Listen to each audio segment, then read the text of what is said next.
सर्वेभ्यो नमः। देववाणी संस्कृतं यूट्यूब चलदृश्यं प्रति भवतां भवतीनां च हार्दं स्वागतम्। मित्रों, नीति शतकम को हम पढ़ रहे हैं। आज नीति शतकम के श्लोक संख्या 48, 48, 49 और 50 तीन श्लोकों को पढ़ेंगे। ठीक है, ये हमारा अर्थ पद्धति विभाग चल रहा है, तो अर्थ पद्धति में 3 श्लोक और शेष हैं, उनको आज पढ़ेंगे। ठीक है, संपूर्ण श्लोकों की यहाँ पर प्लेलिस्ट बना दी गई है नीति शतकम नाम की। उस पर क्लिक करके आप सभी श्लोकों को क्रमानुसार पढ़ सकते हैं। ठीक है, इतना तो आज के समय में सभी जानते हैं। चलिएगा, तो श्लोक संख्या हमारा 48 ये मैंने पढ़ा दिया था आपको गत कक्षा में। 47 सत्यानृता च परुषा प्रियवादिनी च हिंस्रा दयालुरपि चार्थ परा वदान्या नित्य व्यया प्रचुर नित्य धनागमा च वारांगनेव नृप नीतिरनेक रूपा। ये पढ़ा दिया था आपको। ठीक है, चलिएगा, अब आगे का श्लोक है हमारा, ये राजा के विषय में बताया गया है।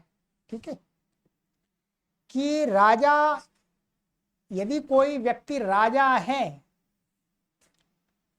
और वो राजा अच्छा है अथवा गलत है, उसके पास में रहने से कोई लाभ है, कोई हानि है, क्या है।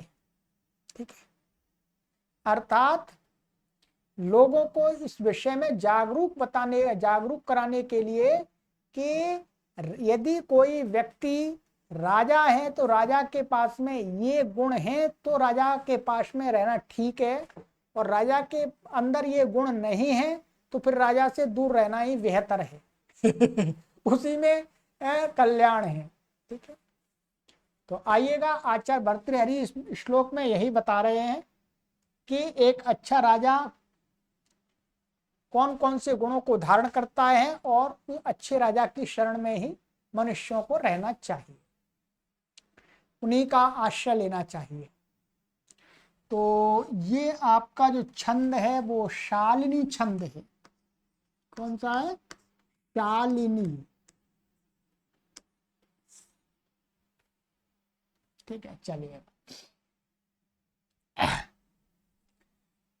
कहते हैं, आज्ञा कीर्ति पालनम ब्राह्मणानां दानं भोगो मित्र संरक्षणं च एषामेते षड्गुणा न प्रवृत्ताः कोऽर्थस्तेषां पार्थिवोपाश्रयेण। बहुत सुंदर है। ठीक है, सरल है। आ जाइएगा, इसका अन्वय जो है उसको देख लेते हैं, शब्दों को किस प्रकार से रखना है, अन्वय करना है। इसमें सबसे पहले लेना है ए शाम, माने ये शाम, ये शाम, और यहाँ पर ये शाम के शाम, तो यहाँ पर दिखाया है ये शाम किसको कह रहा है, किसका सर्वनाम है ये? पार्थिवानाम राज्यम। ठीक है, ये शाम आज्ञा। ठीक है, दिख रहा होगा आपको, थोड़ा नीचे कर देता हूं। ये शाम अर्थात ये आ गया, फिर आज्ञा, आज्ञा, फिर कीर्ति ही, कीर्ति ही, फिर ब्राह्मणानां पालनम, तो ब्राह्मणानां पालनम, दानम, दानम, भोगो, तो ये भोगाहा, अलग करेंगे तो संधि टूट जाएगी, तो भोगाहा, मित्र संरक्षणं च, मित्र संरक्षणं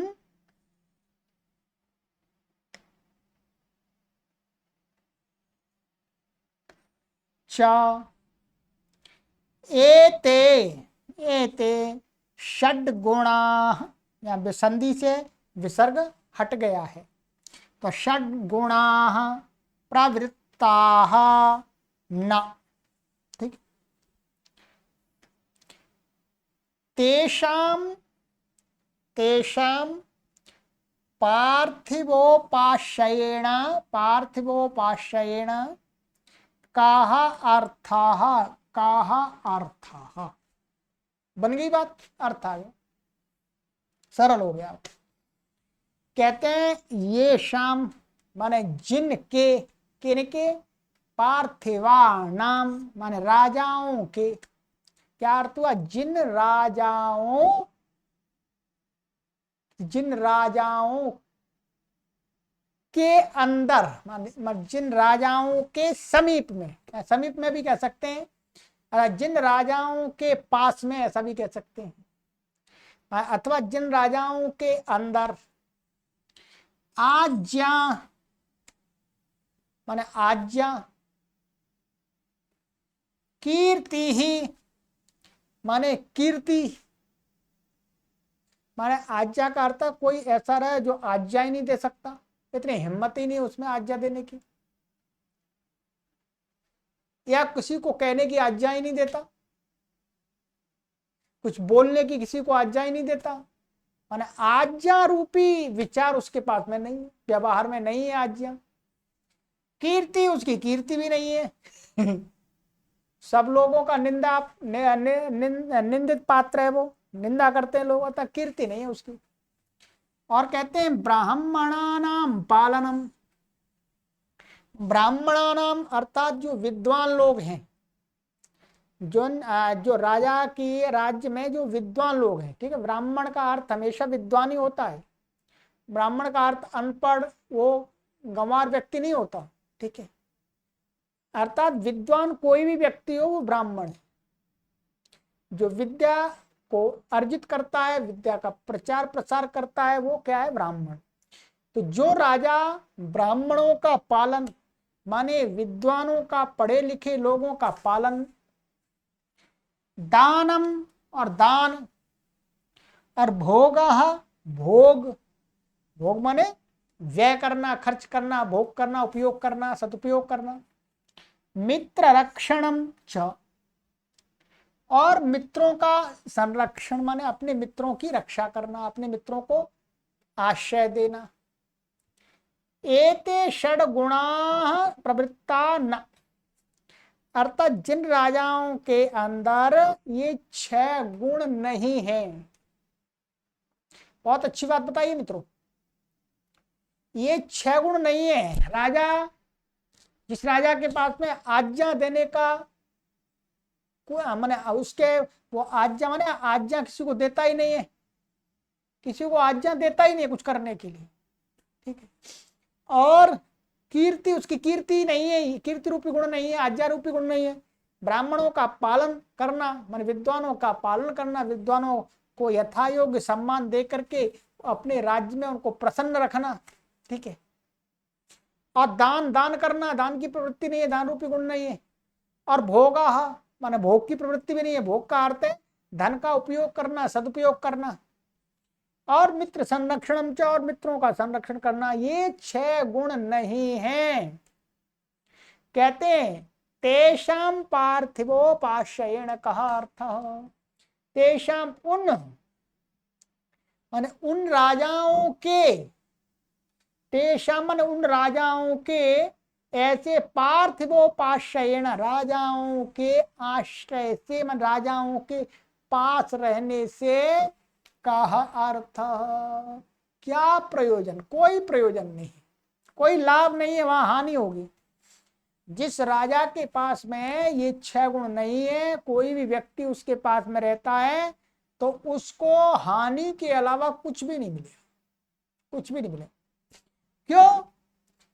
जो राजा आज्ञा ही नहीं देता कुछ करने की, जिसकी कीर्ति नहीं है, क्योंकि मनुष्य की कीर्ति होना भी परम आवश्यक है।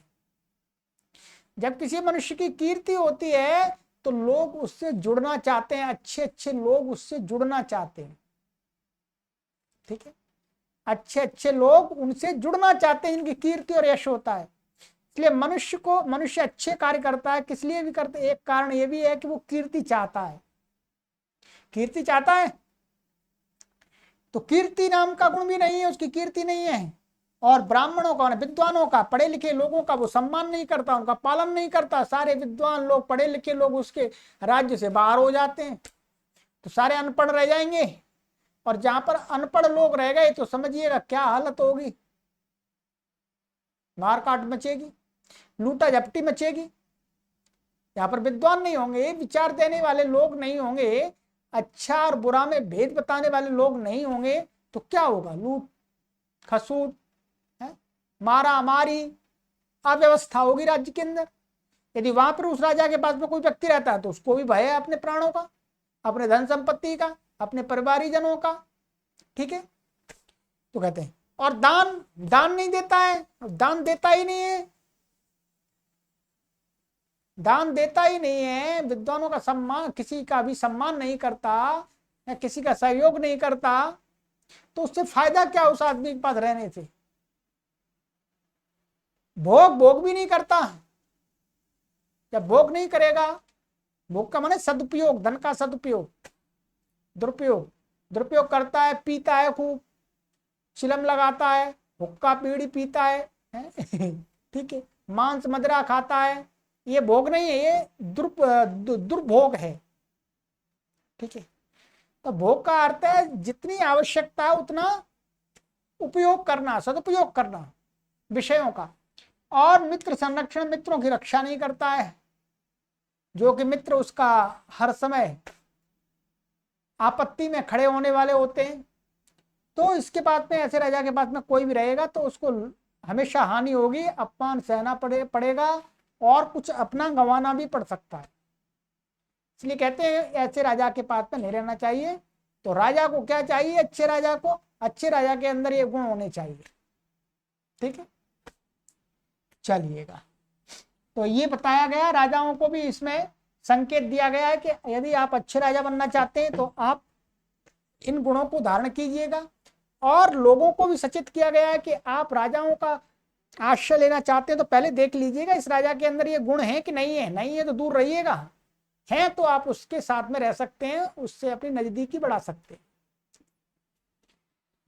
चलिएगा, तो इसमें क्या था, ये सामान्य, ये आज्ञा है तो सामान्य व्याकरण, इसमें आज्ञा कीर्ति ही आइए तो प्रथमा व्यक्ति एक वचनांत है, पालनम यही प्रथमा व्यक्ति जानता, ब्राह्मणानाम तो ब्राह्मणों का पालन, ये षष्ठी व्यक्ति बहुवचनांत है। दानम भोग मित्र संरक्षण, ठीक है, ये भी प्रथमा व्यक्ति एक वचनांत है। और ये यहाँ पर मित्र रक्षण च आगे, इसलिए अनुस्वार से यहीं पर सवर्ण, क्या है, अनुस्वार से यहीं पर सवर्ण से पर सवर्ण हो गया है। येषाम षष्ठी व्यक्ति बहुवचनांतम, एते प्रथमा व्यक्ति बहुवचनांतम, एतत् शब्द का षड गुणा, ठीक है, 6 गुण है, न प्रवृत्ता सामान्य, कह अर्थ तेषाम, तो कह अर्थ में संधि हो गई है। पहले क्या हो गया है, अतोर और अपुलता दपुलते, और फिर आदगुणा, और फिर एंगा पदांत, 3 संधि हो गई इसमें। ठीक है, को अर्थस्तेषाम, अर्था तो ये विसर्ग हो गया है, विसर्जनीय, विसर्जनीय सह, तेषाम षष्ठी व्यक्ति बहुवचनांत, पार्थिवोपाश्रयेण, तो पार्थिवानाम उपाश्रय, पार्थिवोपाश्रय तेन पार्थिवोपाश्रयेण। वैसे आपको भी समझ में नहीं आएगा ये यहाँ पर क्या है, पार्थिवोपाश्रयेण, ये समास हो रहा है, ये समास असमर्थ समास है। क्या है? असमर्थ समास है वास्तव में। अब आप कहेंगे असमर्थ समास क्या होता है, तो असमर्थ समास आपको तब समझ में आएगा जब आप व्याकरण पढ़ेंगे। अभी तो आपको साहित्य पढ़ा रहे हैं तो इतना ही समझ लीजिएगा, ये असमर्थ समास किया गया। ठीक है, समर्थ नहीं। चलिएगा, तो ये है सामान्य।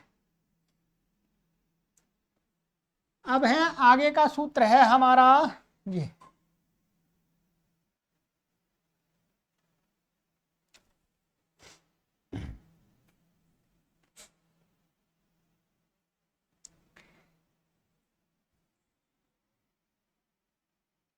ये शार्दूल विक्रीडित छंद है। क्या? शार्दूल विक्रीडित छंद।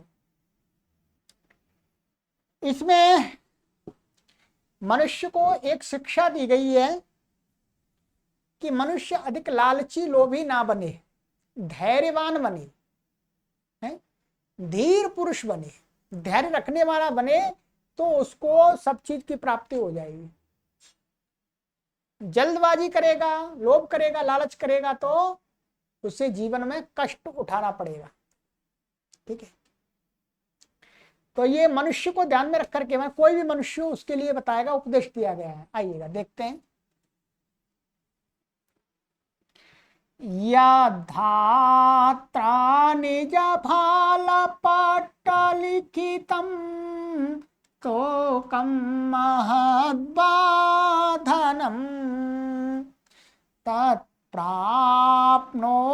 मरुस्थलेऽपि नितराम् मेरौ ततो नाधिकम् ताधीरो भववित्तवत्सु कृपणां वृत्तिं वृथा मा कृथाः ऊपे पश्यपयो निधावपि घटो निगृह्णाति तुल्यं जालम्। आइएगा इसका अन्वय कर लेते हैं मित्रों। बहुत सुंदर श्लोक है। कहते हैं धात्रा, ये धात्रा आ गया, यद माने यत, स्तोकम, स्तोकम, महत, महद, वा वा, धनम धनम। ठीक है, क्रम से आ रहा है। निज भाल पट्टलिखितम्, निज भाल पट्टलिखितम् अस्ति, ये अध्याहार कर लिया। ठीक है, अर्थ करने के लिए अध्याहार कर लिया अस्ति का। फिर कहते हैं तत्, तत् ये आ गया। मारुस्थले अपि, मारुस्थले अपि। ठीक है,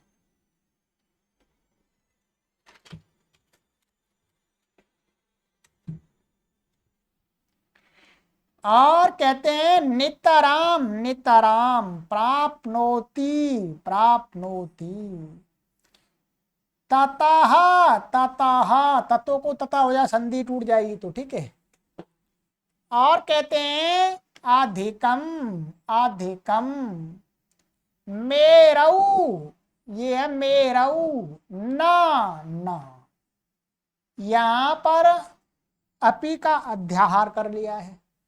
क्या कर लिया? अपि का अध्याहार कर लिया। और कहते हैं तत धीराः भाव, तत धीराः भाव वित्तवत्सु वृथा कृपणां वृत्तिं मा कृथाः, तवित्तवत्सु कृपणां वृत्तिं वृथा मा कृथाः। ये तो सीधा सीधा लग गया। पश्य घटाः, घटो घटाः, कूपे पयो निधौ अपि, अपि तुल्यम, तुल्यम, जालम, जालम, एव, एव का अध्याहार कर लिया। गृह्णाति, गृह्णाति। बहुत सुंदर उपदेश दिया है। ठीक है, इसको एकदम दिल से मत ले लेना कि एकदम शब्द जैसे कह रहे हैं वैसा सही है। कभी कभी क्या होता है, थोड़ा सा कोई उपदेश दिया जाता है तो थोड़ा घुमा करके दिया जाता है। ठीक है, आइएगा कहते हैं इसमें अब एक एक शब्द का अर्थ अपने आप करते जाएंगे। ये धाता, धात्री शब्द का तृतीया में बनेगा धाता, धात्रा, धात्रा का अर्थ हो गया ब्रह्म के द्वारा, परमात्मा के द्वारा, ईश्वर के द्वारा, धाता, धाता के द्वारा, वही धाता है सबका। तो ईश्वर के द्वारा कहते हैं यत स्तोकम महत, माने यत माने जो, स्तोकम माने थोड़ा, महत वा धनम अथवा बहुत अधिक धन, धन, निज भाल पट्ट लिखितम अस्ति, अर्थात मनुष्य के अपने निज भाल पट्ट मन माथे पर लिख दिया। ठीक है, परमात्मा किसी के माथे पर नहीं लिखते हैं। ये एक लोक व्यवहार में प्रचलन में जो बात है उसी को लेकर के समझा रहे हैं। लोग कहते हैं भाई हमारे माथे पर तो कुछ लिखा है कि नहीं लिखा है। भाई किसी के माथे पर कुछ भी नहीं लिखा होता। इस बात को कहने का तात्पर्य ये होता है कि मनुष्य के माथे पर कुछ लिखा का तात्पर्य ये है कि मनुष्य अपने पिछले जन्म, यानी पिछले जन्मों के कर्मों को लेकर के चलता है। क्या? कर्मों को लेकर के चलता है और इस जन्म में भी कर्म करता है। वस्तुतः ये बताते हैं, इसको प्रारब्ध कहते हैं।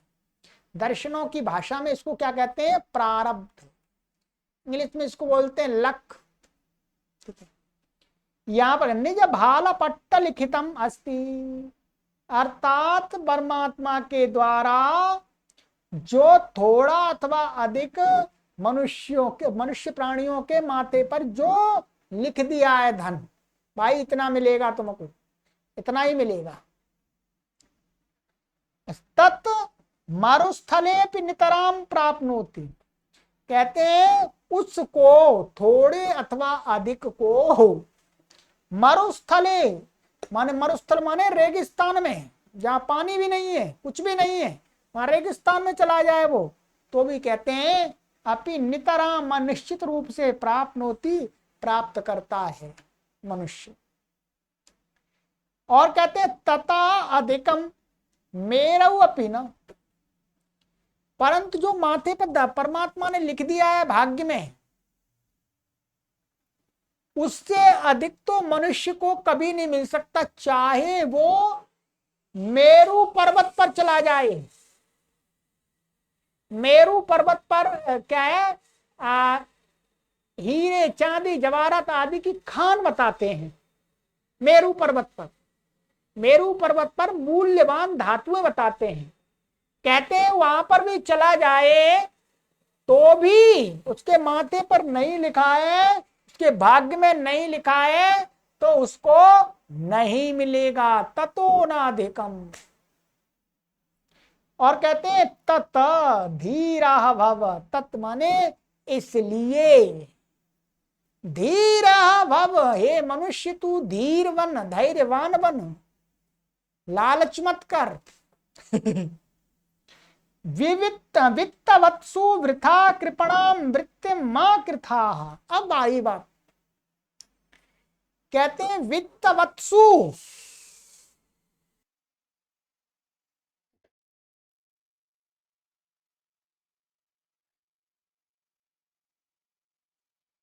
तो कहते हैं कि वित्तवत्सु, जो धनवान लोग हैं उनमें, उनके सामने, उनके पास में जाकर के जी, वृथा माने बेकार, कृपणाम वृत्तिम, अर्थात कृपण माने कंजूस बन करके, लालची बन करके, वृत्ति माने लालची कंजूस वृत्ति के बन करके, वृत्तमा कृथा, ऐसी मत करो उनके सामने। अरे गिड़ाओ मत, अरे मालिक दे दो कुछ।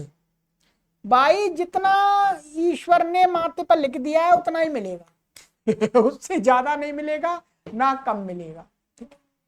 कहते हैं, एक उदाहरण देते हैं, उदाहरण भी ढूंढ ही लेते हैं कहीं ना कहीं से।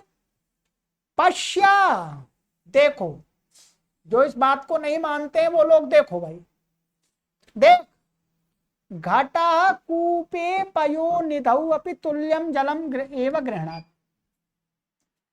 कहते हैं कि जो घड़ा होता है, खाली घड़ा, उसको हम कुएं में डालें, कुएं के पानी में डालें और बाहर निकालें, घड़ा उतना ही पानी लेगा जितना घड़े के अंदर आ सकता है।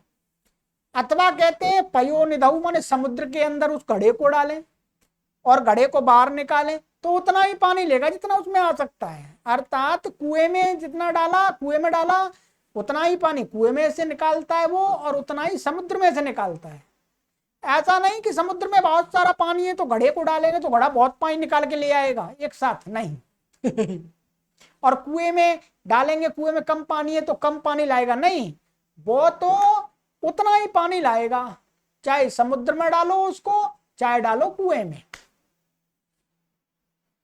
तो वैसे ही तुल्यम जलम ग्रहण एव ग्रहण, तुल्य जल ही ग्रहण करता, वो लाता है, प्राप्त करता है, कम ज्यादा नहीं करता।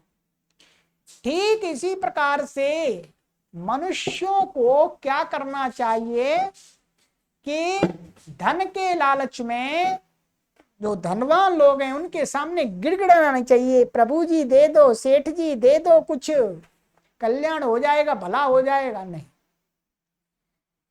जितना भाग्य में है उतना ही मिलेगा। ठीक। मुख्य रूप से यहां पर यह संदेश देने का यत्न किया है आचार्य भर्तृहरि ने कि भाई तुम किसी के सामने हाथ मत फैलाओ, गिड़गिड़ाओ मत, पुरुषार्थ करो। क्या पुरुषार्थ करो? क्योंकि पुरुषार्थ से ही आपका भाग्य तय होता है। परमात्मा भी आपके माथे पर, अर्थात जिसको कहते हैं माथे पर जो लिखता है वो आपके पुरुषार्थ से लिखता है। आप जितना पुरुषार्थ करते हैं उतना ही आपके माथे पर लिख देता है, जी लो इतना मिलेगा। ये मोटी भाषा में कह सकते हैं, कोई ऐसी लिखा पढ़ी नहीं होती है। अर्थात मनुष्य पुरुषार्थ करता है उतना ही प्राप्त करता है। किसी धनवान के आगे गिड़गिड़ाने से उसको कोई अधिक धन मिल जाएगा ऐसा नहीं है। तो ये संदेश दिया है। एक तो ये दिया है कि भाई आप अपने पुरुषार्थ करके अपना भाग्य परमात्मा से लिखवाइएगा। जितना आप पुरुषार्थ करेंगे उतना ही लिखा जाएगा, उतना ही आपको मिलेगा। चाहे आप कहीं भी दुनिया में रहिएगा, कहीं पर भी रहिएगा, आपने पुरुषार्थ किया है तो आपको मिल जाएगा। ठीक है, अब इसमें अधिक तर्क मत करने लगना, ठीक है। अधिक तर्क मत करना, क्योंकि ये एक मोटिवेशनल विचार है। ठीक है, मनुष्य को बुराई से हटाने के लिए प्रेरित कर रहा है और अच्छे की तरफ मुड़ने के लिए प्रेरित कर रहा है। बुराई क्या है? बुराई ये है कि हमें किसी के सामने गिड़गिड़ाना नहीं चाहिए। अधिक कंजूस बन करके दे दो प्रभु, दे दो सेठ जी, दे दो महाराज, दे दो मालिक, नहीं, ऐसा नहीं करना चाहिए। बुराई ये बुरी प्रवृत्ति है। इससे दूर करने के लिए हमको ये मोटिवेट कर रहा है, प्रेरित कर रहा है। और एक तरफ ये प्रेरित कर रहा है कि भगवान आपका भाग्य जो लिखता है, निज भाल पट्ट लिखितम, जो लेखन होता है या माथे पर भाग्य, वो आपके पुरुषार्थ के कारण होता है। जितना आपका पुरुषार्थ उतना लिखा जाता है। इसलिए अधिक से अधिक पुरुषार्थ कीजिएगा तो आपको अधिक मिल जाएगा। और बिना पुरुषार्थ किए हुए आप दुनिया के चक्कर काटते रहेंगे, आपको कुछ भी नहीं मिलेगा, कुछ भी नहीं मिलेगा। ये इसमें सिद्धांत बताया गया है। और इस सिद्धांत को जो व्यक्ति समझ लेता है वो निरंतर पुरुषार्थ करता है और अधिक से अधिक धन संपत्ति यश कीर्ति को प्राप्त कर लेता है। और जो इस सिद्धांत को नहीं समझता है वो सारे जीवन पुरुषार्थ तो करता नहीं है, ये देखता रहता है कितना लिखा है, कितना लिखा है, माथे पर कुछ लिखा ही नहीं जाता। जब करता ही नहीं तो परमात्मा क्या लिख देगा? भाई कुछ आदमी कोई कार्य करेगा, पुरुषार्थ करेगा, तभी तो परमात्मा कुछ लिखेगा। जब कुछ करेगा ही नहीं कोई तो कोई क्या लिखेगा? और कुछ लिखेगा ही, लिखा ही नहीं जाएगा तो फिर उसको मिलेगा क्या? ये मोटी भाषा में कहा गया है। अर्थात पुरुषार्थ करने से ही धन समृद्धि हमारे पास आती है। ठीक है, ये हो गया। तो इसमें सरल है, अलग अलग हैं। ठीक है, यत अलग पद है, ये धात्रा अलग है। निज भाल पट्ट लिखितम, माने निज माने स्वयं के, भाल पट्ट माने ये माथे की पट्टी पर लिखा हुआ। स्तोकम ये सब प्रथमांत है, ये भी प्रथमांत है, ये भी प्रथमांत है, ये वाव्य पद है। तत् ये उतने को ही सर्वनाम है। ठीक है, द्वितीय भक्ति एक वचनांत है। प्राप्नोति क्रियापद है। मरुस्थले अपि, यहां संधि हो रही है। एंगा पदांता दत्ति। नितराम ये अव्यय है, ठीक है। नितरामन निश्चित रूप से। मेरु सप्तमी व्यक्ति एक वचनांत मेरु पर्वत पर। ततः और संधि हो रही है हशीच।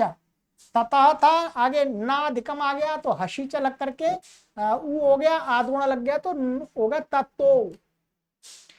नाधिकम नाधिकम अका सवर्ण दीर्घ। तद धीरा अलग अलग दोनों पद हैं। धीरो यहाँ पर भी हशीच लग गया। और भावा ये लोट लकार का मध्यम पुरुष का एक वचन का है।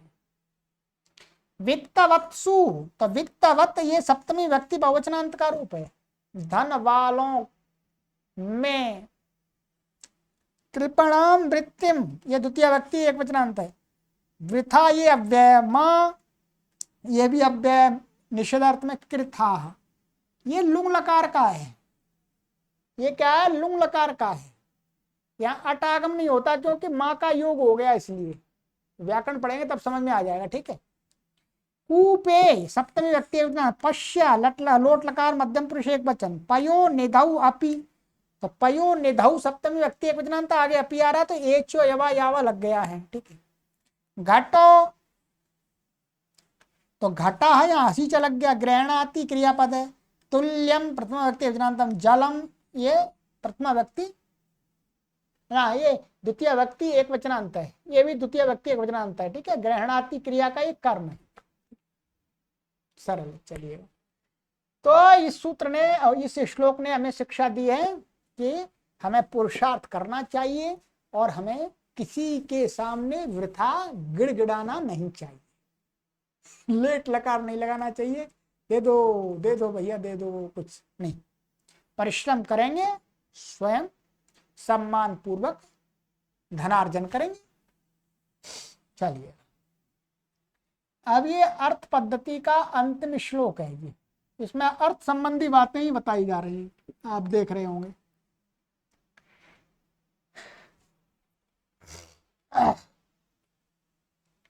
ये आपका छंद है वसंत तिलका, ठीक है। कौन सा छंद है? वसंत तिलका। चलिए आइएगा। कहते हैं इसमें बताया जाएगा कि एक मनुष्य कैसे एक क्षण में बदल जाता है। सब कुछ पूर्व जैसा रहते हुए भी एक क्षण में उसका व्यवहार बदल जाता है और उसके प्रति संसार के लोगों का व्यवहार बदल जाता है। वो ऐसी कौन सी जड़ी बूटी है? ठीक है, कहते हैं आइए। तानीन्द्रियाण्यविकलानि तदेव कर्म सा बुद्धिर प्रतिहता वचनं तदेव आर्थोष्मणा विरहितः पुरुषः सर्व त्वन्यः क्षणेन भवतीति विचित्रमेतत्। ठीक है, चलिएगा इसका अन्वय कर लेते हैं एक बार, फिर आगे बढ़ेंगे। तानी अविकलानी इंद्रियाणी, ठीक है, यहां पर ये था, ये ऐसा। तत्ता तद एव एव कर्म कर्म सा सा एव का अध्यार कर लिया। अप्रतिहता बुद्धि तो अप्रतिहता बुद्धि तत एव वचनम वचनम अर्थोष्मणा अर्थोष्मणा विरहिताः विरहिताः सा एव पुरुषाः पुरुषाः क्षणेन क्षणेन अन्यः अन्यः भावति भावति इति इति एतत् एतत् तू तू ये आ गया, तू तू अन्य त्वन्य तो विचित्रम विचित्रम अस्ति अस्ति का अध्यार कर लिया। ठीक है, चलिए आइएगा अब देखते हैं। कहते हैं कोई मनुष्य है, क्या है? कोई मनुष्य, उसके पास में अपार धन संपत्ति है, अपार धन संपत्ति है, और एक क्षण में किसी कारण से उसकी अपार धन संपत्ति चली गई, तो उसका व्यवहार और उसके प्रति लोगों का व्यवहार एकदम परिवर्तित हो जाता है क्षण में। उसको बता रहे हैं वो कौन सी चीज है, बता, कहते हैं तानी अविकलानि इंद्रियाणी, माने मनुष्य के पास में वही इंद्रिय, इंद्रिय का अर्थ है सभी उसके बॉडी के पार्ट एकदम सही हैं, जैसे पहले थे वैसे ही अभी भी हैं। ततएव कर्म, और उसी प्रकार की उसकी क्रियाएं भी वही वैसी क्रियाएं, जैसे पहले कर रहा था वैसे अब कर रहा है क्रिया। सा एव अप्रतिभता बुद्धि, और उसकी बुद्धि ठीक जैसे पहले ठीक कार्य कर रही थी वैसे अब भी कार्य करने वाली ठीक बुद्धि है। अभी बुद्धि चकराई नहीं है। ततएव वचनम, और जैसी वाणी उसकी थी पहले बोलता था वैसे अब भी बोल रहा है। परंतु कहते हैं वही पुरुष अर्थोष्मणा विरहिता, सैव पुरुषः, वही पुरुष अर्थोष्मणा, अर्थ माने धन की गर्मी से रहित। धन की भी गर्मी होती है, एक तो समाज में देखते हैं धन की बहुत बड़ी गर्मी होती, प्राय करके मोस्टली अधिक लोगों में देखा जाता है कि धन आ जाने पर उनके अंदर गर्मी आ जाती है, एकदम उनका स्वभाव गर्म बन जाता है। ठीक है, अकड़ालू बन जाते हैं, अहंकारी बन जाते हैं, यही गर्मी है धन की। तो कह रहे हैं अर्थोष्मणा विरहिता, अर्थ की जो गर्मी है उससे रहित। अर्थ की गर्मी कब से रहित कब होगा, जब अर्थ उसका चला गया, सारा धन संपत्ति लुट गया या कुछ भी हो गया, नष्ट हो गया।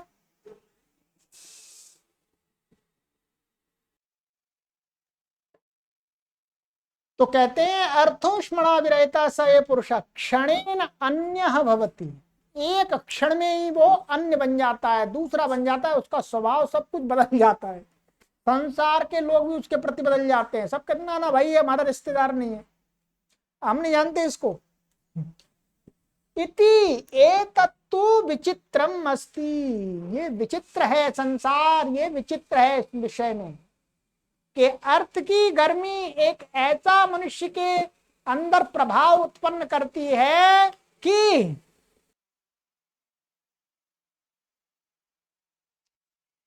तो ये है।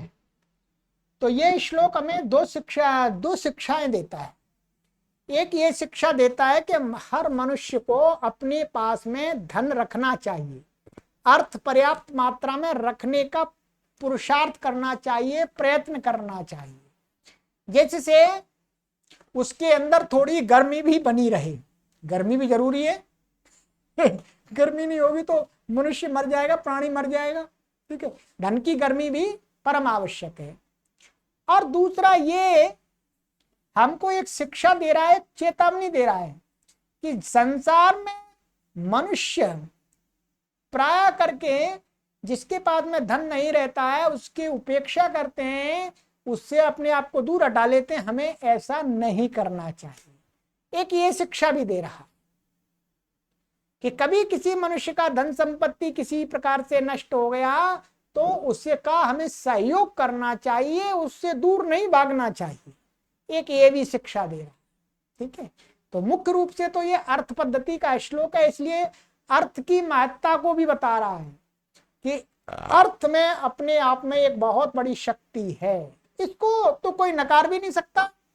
अर्थ में बहुत बड़ी शक्ति। ये सारा कार्यक्रम चल रहा है, इसके लिए हम आप सभी से 1-1 रुपया 2-2 रुपया मांगते हैं, क्योंकि बिना अर्थ के चल ही नहीं सकता ये, और हमारे पास में अर्थ है नहीं। तो अर्थ हो तो फिर हम आपसे क्यों मांगेंगे? इसलिए हमारे अंदर गर्मी नहीं है।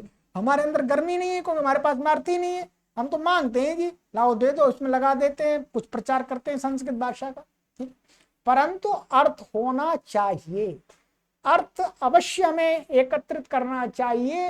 अर्थ हमारे जीवन का एक मुख्य स्तंभ है, आधार है, सुख जीवन को सुखी बनाने के लिए। ठीक है, चलिएगा, ये हो गया